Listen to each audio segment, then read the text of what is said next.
Magandang araw, Pilipinas. Kahit malamig ang simoy ng hangin dala ng winter storm na may kasamang niebe noong Miyerkules, nasa daang mga debotong Katoliko, una na ang mga Pilipino at iba pang mga lahi, ang nagsimba dito sa St. Irenaeus Church sa lugar ng Cypress, California, upang dumalo sa misa at magpapahid ng abo sa mga noo.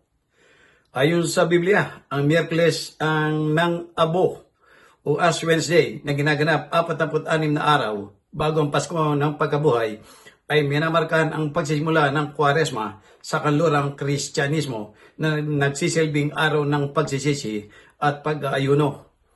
Nagsimula sa sinaunang tradisyon ng mga Hudyo ang paggamit ng abo para sa pagluluksa at pagsisisi.